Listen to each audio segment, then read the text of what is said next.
Greetings, I am Erin Patton, metaphysical master in a millennial age, and it is my life's purpose to guide you and organizations along an enlightened path. So I invite you to sit comfortably and tune in as I welcome you to the Metabusiness Millennial, where we get the real conversations you won't get in the boardroom so that we understand this is exactly the path we need to be on in order to grow, evolve, and thrive.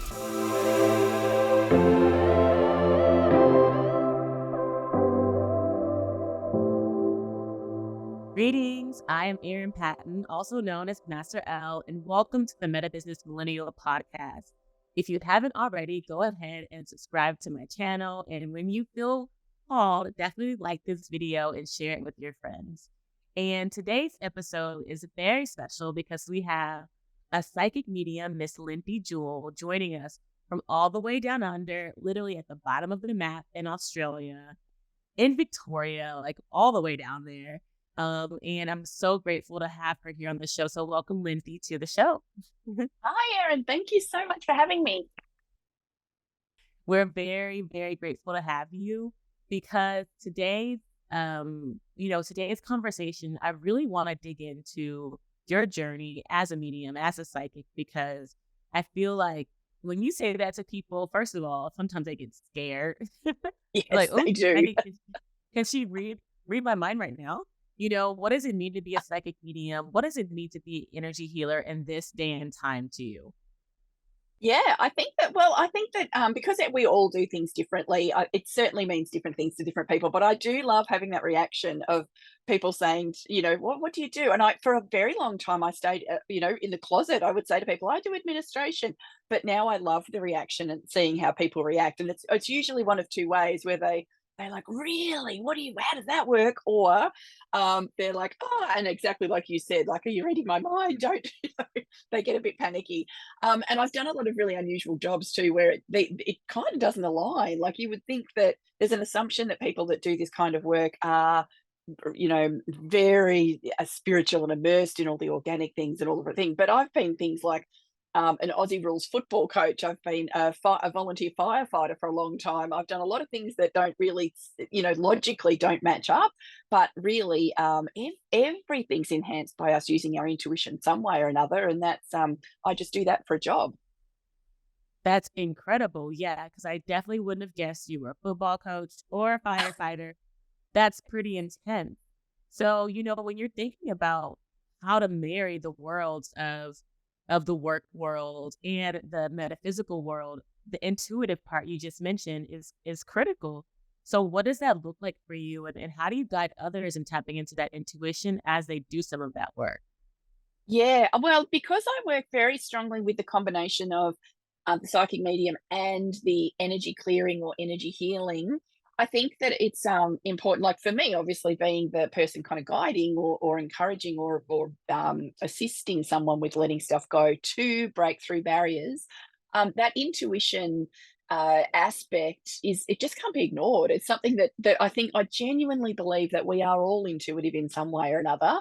It's just how we implement it and what we do that is the missing piece sometimes. And it's an absolute honor for me to kind of hold someone's hand and walk them through the process of them connecting in with their magic. So it doesn't mean that the people I work with are going on to be psychic mediums, but it might mean that, for example, there was a company I worked with and they did laser cutting of sheet metal. And the business was looking wobbly, and through some intuitive stuff. And now I don't know a lot about that industry, but through the intuitive things that came through, they were able to go, oh, that makes sense. That's a block. I can move this. And now it's very successful. So it's not always that only aligned industries or aligned energy can be impacted positively by this work. There's people everywhere that can benefit from it, and I love that. Oh, like that. This is powerful because I don't think anyone would have guessed that a company that cuts sheet metal would hire a psychic medium to support them in their operations. So can you Yeah. give us a breakdown of what that even looked like? How did that even come about? And then who did you work with in the organization? Yeah, so that was actually through a friend of mine. So It was a they were going through a very stressful time, and they needed someone to. The receptionist was unwell, and they needed someone to sit in the office. And I was at the beginning of my business then, and I said, "Sure, I've got time. I can sit in your office and answer the phones, and while doing my work on the side." And I said to them, I'd been there for a few days, and I could just feel the tension in the air and the stress that was oozing out of everybody. I said, "Would you like me to come back after hours and just sit and do a session with the business, the building, the owners?" The owners weren't there, but I can tune in distance, so it wasn't any problem. And yeah, I got a lot of really interesting information. And the thing is that also happens is often the work that I do is confirming stuff for people. So there's some very slight changes that they were thinking of making, but not now. And should we do it? It's going to cost this. Is it worth it? And to get the confirmation that was coming through about what was going to work and what wasn't was just enough to put them on the front foot instead of in this panic kind of defensive mode business wise, and it created a beautiful amount of flow, and they're flourishing now, which is just lovely. Wow. So this really intrigues me because the opportunity started as you just volunteering to support someone in administrative function, Mm, which 100% wouldn't be necessarily where you expect this like medium work to come from. Yet at the end of the day, this is what is so beautiful about our path as metaphysicians is that we can lead, we can inspire, and we can shift and transform from where we are. And this is what I love so much about this meta business work is that people feel like they need to be the CEO or the leader to make changes when in reality, you can make changes from wherever you are. Luckily, this happened to just be an opportunity where you really could have impact at the highest level, but anyone could do this. And then by tuning in, you really put yourself out there, like saying, I really could support you with the business by affirming things for you. And I feel like so often in business, the what holds us back is our own doubt. And it's not that we don't yes. know what to do. It's not that we don't have the skills to fucking do it. It just seems like we don't have the courage, the yes, I can do this energy to actually see it through. And by Yeah. with with in your power and in your presence and with your conviction and your divinity and your authenticity, you are able to allow someone to see that in themselves and ultimately in their business. Yeah, absolutely. It just breaks down those barriers of doubt. Doubt is going to get us every time. So to start breaking through that with people, I think is just the most gorgeous gift you can give them, and it's work that just lights me up. I absolutely love it, and it doesn't matter. I've worked with CEOs in businesses, but they're kind of harder to get to because there's this, and I do feel sorry for a lot of them. There's this pressure that they should know and they should do and they should, and this word should comes up a lot around people that are at the top of an organization when really they're reaching out for support and guidance. And it's not being told how to do something, it genuinely is being guided and assisted. And I think that there's an enormous amount of value in that for people that a lot of people are missing, but there's more and more people opening up to that, and I absolutely love it. Me too. Me too. Because I feel the same that people are opening up to opportunities to be more of themselves and bring more of Yes. themselves to the workplace. And big shout out to the shutdown to it. I really feel like everyone's like, oh, everything's changed since the shutdown. And for the good, in my view, now people see all the shit that was hiding under the rug before. Everything just got exposed. And we all need support in all that we do. And I love that you brought up this idea of leaders feeling like they should know everything. And this Mm, is, essentially the work of the ego. And we all struggle with this. And I'm not sure if you know my background, I went to Harvard Business School, and very much we are trained to show up and be problem solvers and know the answer on the spot. Like this is yeah. our training on a day-to-day basis. When we get a case, we have to solve the problem by the end of the class. And we have to know it. Even if we don't really know, we have to, speak to it as best as we can in the class to get the grade. And this is very much how people operate in leadership roles. It's like they come with the problem. We have to know the answer. I should know the answer. And if I don't, am I failing? Am I a failure? And then they start to internalize this. And this is where the work of the healing comes in. So I'd Yeah. love to know a little bit more about your own personal journey and uncovering your gifts, because so many people have different ways in expression, and you chose the psychic medium route. So when did that start to kind of manifest from you? And then also, how do you sort of nurture it? Yeah, so it was certainly something that I fought for a long time, I've got to say. I was aware of being well, when you're little, you're not aware that you're different. You think your world is everything because you don't understand. So there was I look back and think there was lots of strange things that I was doing that others, now it makes sense that I was doing different things. And I kind of shut things down as people do when they don't understand stuff in the teen years. And then in my, late teens, early 20s, there was stuff going on that made me very aware that I had some sort of skill, but I didn't understand it at all. And it was before the days of Google, so I couldn't just look it up. And I wasn't, none of my family are into this stuff at all. So there was no one I could really go to seek support or help me understand it. So it was a process of doing a whole lot of little courses and classes, and one thing leading to the next thing, leading to the next thing that developed what I already had. But again, I do honestly believe that everybody is psychic. It's just whether or not you want to expand that. And this expansion for me just happened like snowball effect. It was just one thing after another that kept going. But again, I had children that were young. We were renovating, we we're pretty much rebuilding a house. There's a lot of financial stress. So the thought of stepping into anything like this, it just didn't make sense to me how I could possibly earn an income from it, to be honest. So then working pretty much full time while raising two little kids and, doing the family thing. And so administration was my jam. I just did admin things and whatever fitted in with the kids.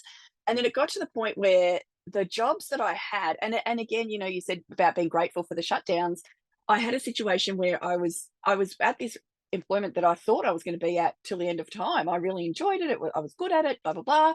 And for some reason, that my colleagues, a couple of colleagues, obviously went through some stuff and just turned on me, and this horrific bullying situation that just kind of forced me out of that job. And I look back now and think I'm so grateful for that, because I would still be selling, the doing the admin for that sales department there. So if had I not gone through that shit experience, so there's always value in stuff like that. It just sometimes takes a long time to find it. So, but that led to a series of other admin jobs that just weren't working. And previously, they'd always fallen into a job that was the right thing at the right time and done well and all the things, and it just wasn't working that way. So it ended up being this level of frustration that made me kind of think, fuck it, I'm just going to go out on my own and see how I go. So because I had been working, I had been working weekends doing my work, my sole purpose, and it had been getting busier and busier just through word of mouth and nothing else. So and then it evolved to the point where yes, I could do it full time, and now I've created decks of oracle cards that came through in a really funny way, and the difference was me putting myself in a position where I was willing to be myself in this world. I felt like there was an expectation that I had to not drink and eat organic food and dress in a certain way and be this kind of person. And as soon as I stepped away from that and actually started being true to who I am, which is a bit of a bourbon drinking, swearing weirdo, I was fine. I flourished. Off we went. I love it. And I love too that you brought up the oracle cards, because I definitely want to get into that too. And Yeah. but most importantly, I just want to acknowledge what you were sharing about embracing who you are. Like I think a lot of people go through that as we're going on a spiritual journey. We look around us, and for me especially, I'm seeing like a Deepak Chopra or a Sadhguru, or these sages or these yogis, and I'm thinking that spirituality is this austerity practice. And I Yes. went that as a yoga, I went through yoga teacher training, I went through Tai Chi master training. There is a lot of austerity practice and sacrificing and really the stripping away to receive, which I understand as well. And we go through that. But then there also comes a time when we fall back into ourselves, or we come back to our being and remember who we are, and it looks like different things for different people. So I love that you're able to acknowledge that you're a bourbon drinking weirdo. Like I think that is you. But that is just who you are and where you are right now, and that may change next year, it may change next month, Yeah. but that's who you are. And I would love for you to talk about the oracle cards, because I love. So when I started my journey, I used to look at oracle cards and tarot decks. It's just like so mysterious and so almost scary, Same. like a Ouija board, you know.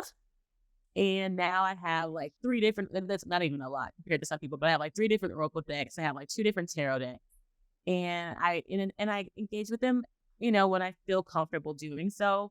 But really would love to explore, what got you into this oracle deck creation, and also what it means to you to utilize this tool in your metaphysical practice. Yeah, well, I had a very similar experience to you in that someone suggested when I first started kind of reaching out and as I said, growing my or expanding my intuition. Someone said to me, "You need to get oracle card decks," and so I went and bought one, and it sat in the wrapper for 18 months. I couldn't touch it. I couldn't look at it. I was very uncomfortable, not for any reason at all, except I just didn't know what to do with it. And then I finally plucked up the courage to open it up and read it and draw cards and do the things and it was too fluffy. It was just like this complicated, like I had to already be able to interpret the messages, and it was all very complicated. And then I gathered up other decks over time and went, you know what, sometimes I just want something that's straight to the fucking point, because that's how I work. There's no fluff, there's no bullshit, it's just straight to the point. Let's sort this shit out and let's get going. So I was, and like, like I'm not your usual fluffy hippie kind of person. I was brush cutting, which is like, I think you call them weed whackers, but with the blade on. Like it's pretty full on physical work in my backyard. And the this download, I got this download about this frustration that I was feeling quite often around all this metaphysical world kind of stuff. That it is complicated and it is it was feeling a little bit elitist to me. So that people who were new to it felt like, oh, it's all scary, and I've got to be something to be allowed in or receive anything. And I went, no, we really need to dumb this shit down to the point where it's fun, because that's the every time I tune in, that's what my angels and guides are that I tune into, or whatever the fuck you believe in.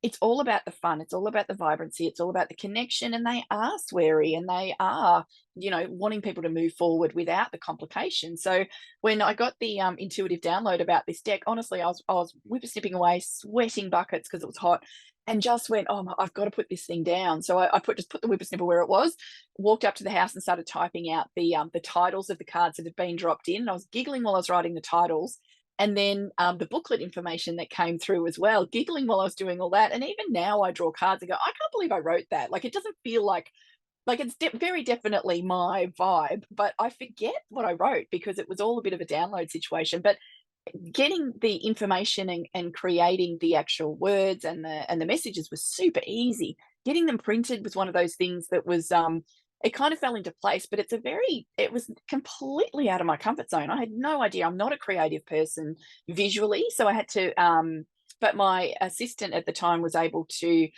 create these beautiful colorful things, and I'm one of those people that visually knows what I don't like. I'm not very good at telling you what I want. So it was quite the process getting that right. And then one of my clients happened to be a printer who organized getting the first few decks printed, and there was absolutely a sense of panic because there was nothing on the market in Australia particularly like it that was just brutally honest. And so that's why I called the first deck the fucking honest oracle cards, because that's what they are.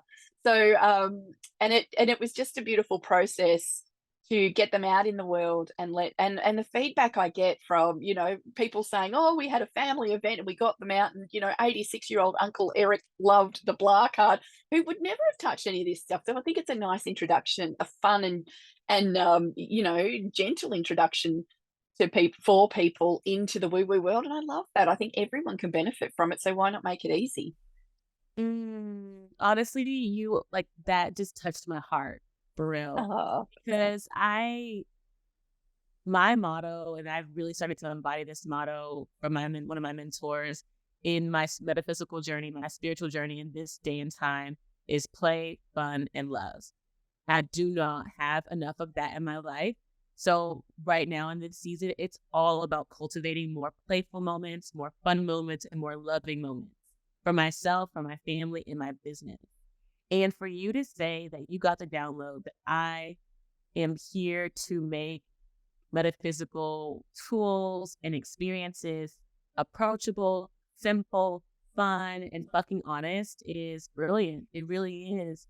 And that people can take them out and play with them as a family. I never would have conceived that before. And now I can totally see it.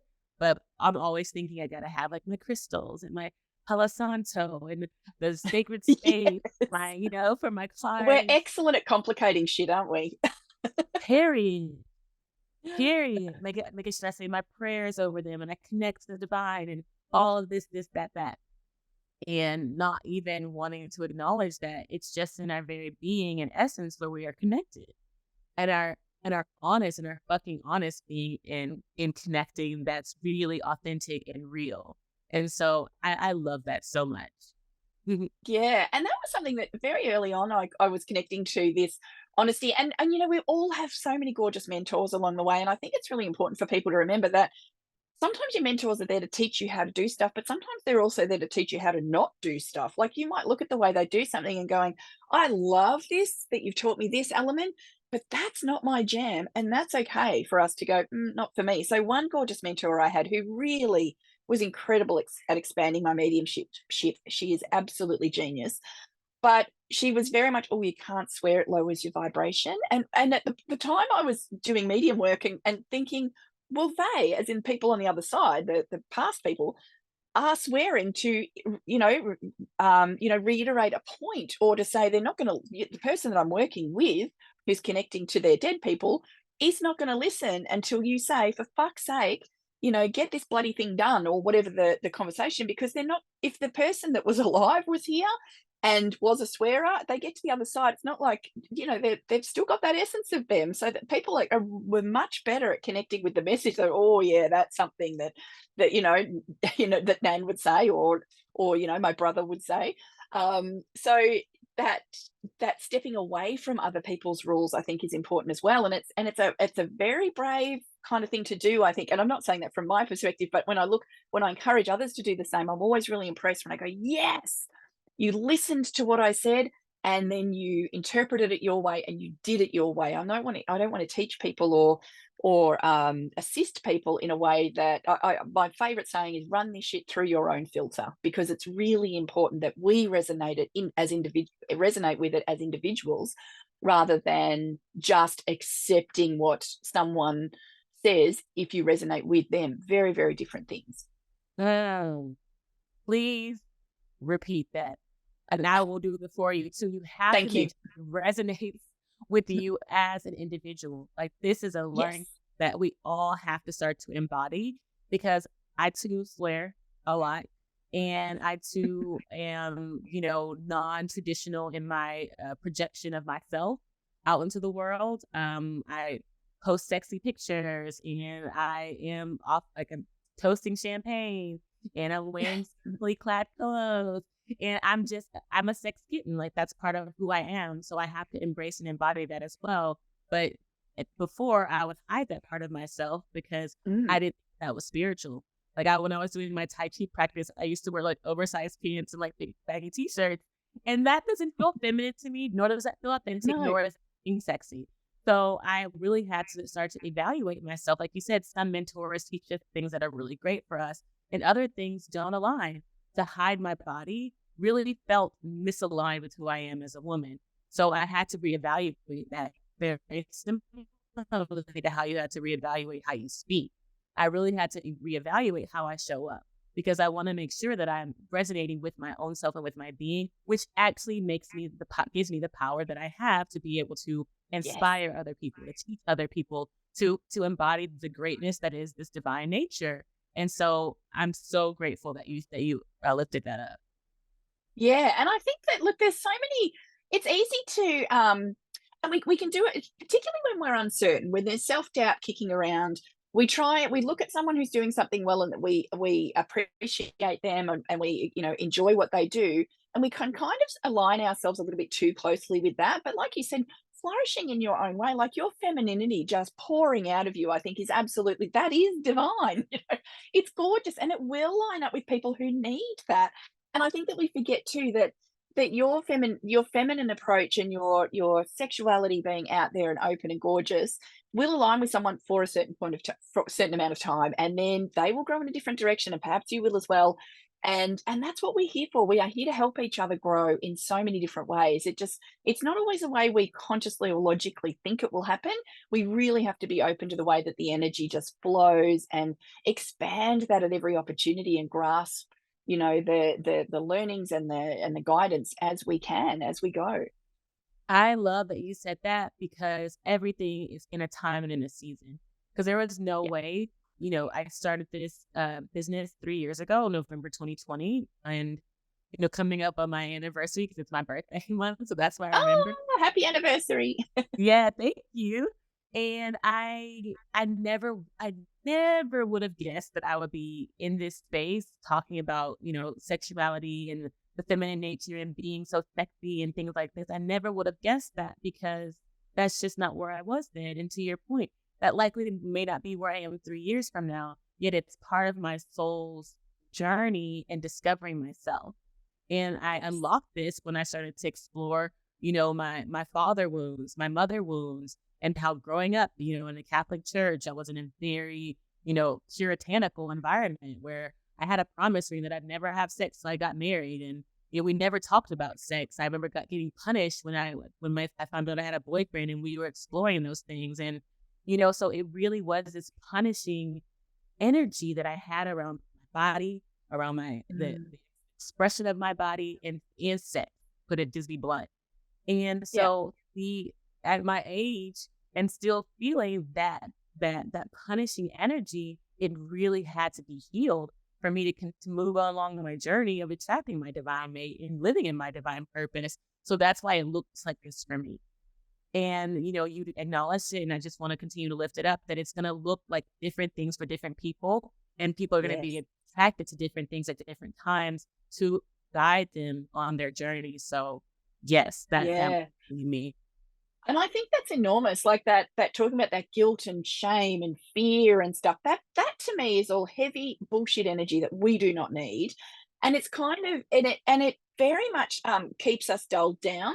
So I think there's a lot of which is why I love helping people move from their past experiences. So I refer to it as an energetic hangover when someone goes through something like you said, your mother wounds, your father wounds, your childhood experiences with religion, or whatever, anything in life that we might step out of it logically, we might deal with it mentally and emotionally as much as we can, but energetically there's a little bit of that shit left laying around and impacting us. So clearing that away is something that I think people, yes, you can do it on your own, absolutely, but I think let's speed that shit up. So people working in this industry are absolutely capable of helping others move through that and be the best version of themselves, the lightest brightest version of themselves. Doesn't mean always constantly happy, but in alignment with their own energy, their own purpose, their own momentum and direction.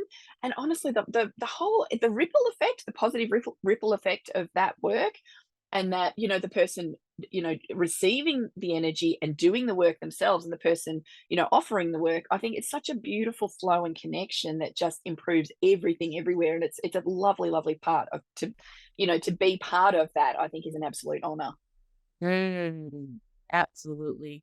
And to be part of the collective journey in that work too is an honor Yes. as well, Yeah. because as we do this like one-on-one healing work, soul work with people, it's not just healing that person. I mean, I'm sure but just to reiterate it for listeners and viewers, we're healing the generations before that individual and a generation, Yes. the lineage of that person too. So the Yeah. descendants and the ascendant. And so in doing that work, it's healing the collective. And that's why this psychic medium work is the energy healing work is so important in this day and time because it's collective work, it's humanity work, it's humanitarian work. Yeah, absolutely. And I get such a thrill at mentoring other people coming through doing this work as well, and letting them, flourish into their own space doing it. Because then I think, well, if I've trained, like, I don't know how many I've worked with now, but every one of those people that I've worked with is going to get to people that I couldn't, or that people that don't resonate with me but will resonate with them. And the effect of that ongoing is quite significant as well. So there's always growth and opportunity and movement to be made in this space for people who want it. And I just love that everyone's becoming more aware of it, of the value of it, and taking it up, and being willing to kind of say, well, fuck this, I'm sick of living this, not necessarily burning your life down and starting again, but genuinely making progress in their life one way or another. And it's a joy to be part of. Yes. Yes. I want to just continue to lift that up, that part of not having to burn the shit down to rebuild. Yes. Um, I did that. Okay.